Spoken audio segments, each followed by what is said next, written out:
So I didn't cover this at the time that it was happening, but it's very much relevant to what's going on in present-day Ireland. Because around Thanksgiving time 2023 in Ireland, a major stabbing took place. 3 children and their Catholic school teacher were stabbed, and as a result, 5 people were hospitalized, including the 50-year-old suspect. And one of the victims was a 5-year-old girl who was left in critical condition and ended up spending 281 days in the hospital before she was released last week. Now, the suspect was 50-year-old Riyad Bouchakir, originally from Algeria, and according to sources was the subject of a previous deportation order and was arrested in 2003. However, the 2008 Irish DOJ granted him leave to stay in Ireland. And despite that chance, in May of 2023, he was arrested again for knife possession and damage to a car, which he avoided conviction due to quote-unquote mental illness. And when he was charged for the school stabbing, he once again claimed, "I am a sick person." Now, do we need to have compassion for the mentally ill? Yes, absolutely. But in the name of compassion, the justice system let him get away with crime after crime and took no steps to ensure that he's no longer a threat to the law-abiding citizens of that country. Now, it is important to note that at the same time that this happened, we had 33-year-old Joseph Puska's life imprisonment for the murder of 23-year-old teacher Aisling Murphy in Ireland, where he stabbed her 11 times while she was jogging. Now, Joseph, the perpetrator, was a native of Slovakia who had a past sex offense in his home country for underage sex with a girl in the country where the age of consent is only 15. And what's more, he was a person of interest in 2 assault cases involving women in 2 other countries. And footage of him was captured stalking other women the same day he killed Ashland. And furthermore, he had set up a dating profile and was interested in meeting up with women before he killed Aisling Murphy, which may indicate that he was stalking her too. And at the time, he was unemployed due to a back injury and was receiving disability pension, which was also criticized because how could a guy getting disability benefits have been allowed to go on his bike and stalk women? Now, he was also a minor at the time of his sex offense in Slovakia, but even more so, he was on the watch list in 2 other countries, which means he should have never been allowed in Ireland to begin with. Then maybe that murder would have never happened. It's again a case where the powers that be just want to be inclusive and in the process end up putting the rights and needs of the citizens last. And the citizens had had enough of it. They were fed up because as a result of all this, protests broke out with people chanting, "Irish Lives Matter."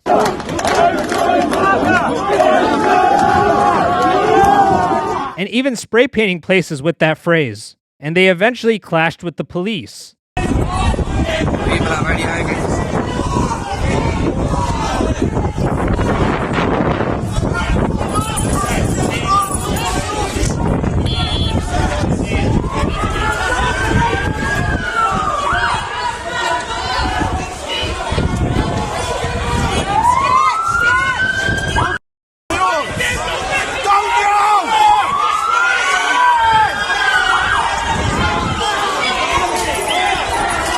Now, unfortunately, it did turn into burning, as well as people taking advantage of the situation and looting, with original protesters even calling that out. 3 Irish kids stabbed today and they're in robbing the place. Well, you all doctors and engineers. There you are, folks. Look who's robbing the clothes. Don't get in my face, I'll crack your jaw wide open.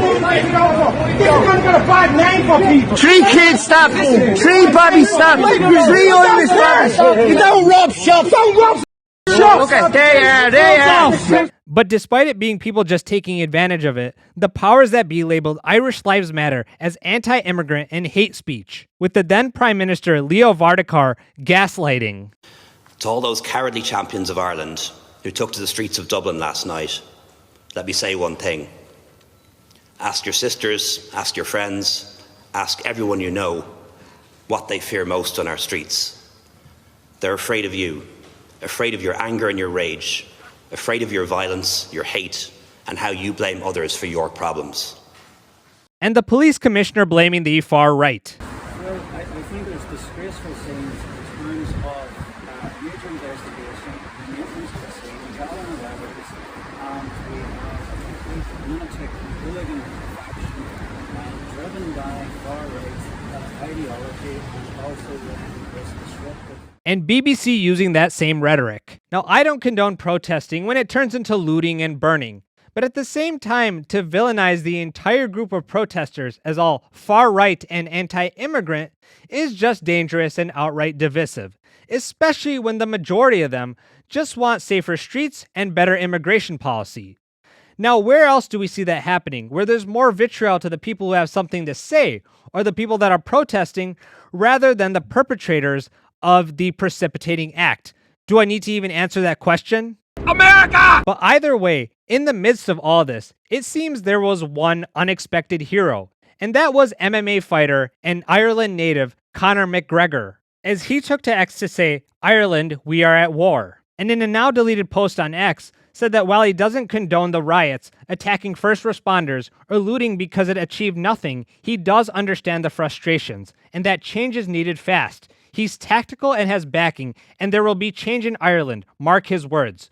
Pointing out that innocent children stabbed leaving school, Aisling Murphy murdered, 2 Sligo men decapitated. This is not Ireland's future, and if they do not act soon with their plan of action to ensure Ireland's safety, he will. And in another deleted post said, innocent children ruthlessly stabbed by a mentally deranged non-national in Dublin, Ireland today, condemning the police for labeling it far-right, pointing out there is grave danger in Ireland that should never be there, that there has been zero action done to support the public in any way, shape, or form, praying for those attacked. And as a result of these, his tweets went under investigation for supposed hate speech, even though when it came out that the person who intervened in the school stabbing was Caio Benicio, a 43-year-old Brazilian Deliveroo driver who was on the job when he saw the attack taking place, jumped off his motorcycle, took off his helmet, and hit the attacker with it until he collapsed.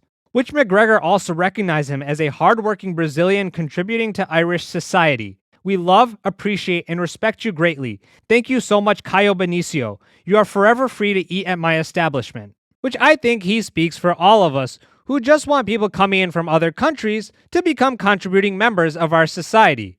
Because if you immigrate legally, you comply with the rules, and you don't create trouble for anyone, you should be welcomed with open arms. But oh no, Conor McGregor says that he wants some immigration reform, so he must be anti-immigrant.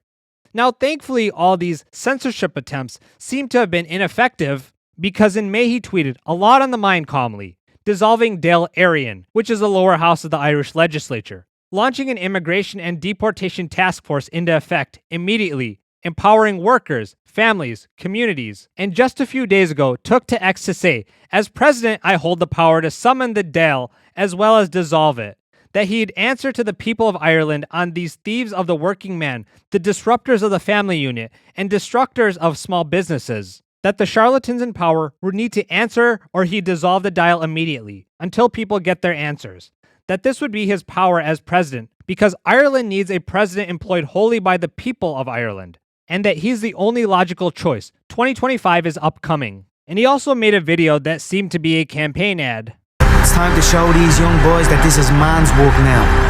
It's time to take these young boys back to school. The school of hard knocks. The school of Ireland.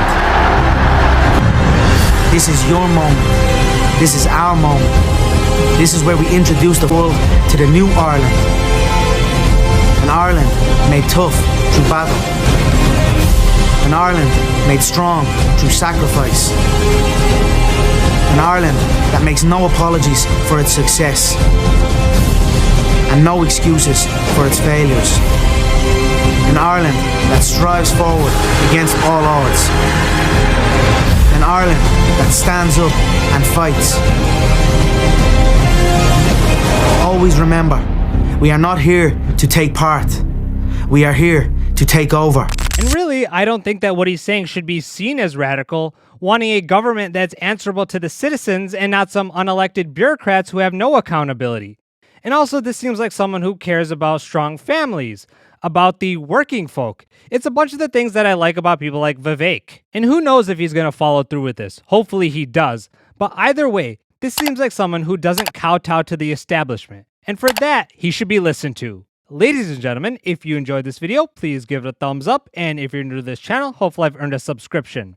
Here's some videos for you to watch in the meantime. Until next time, peace out.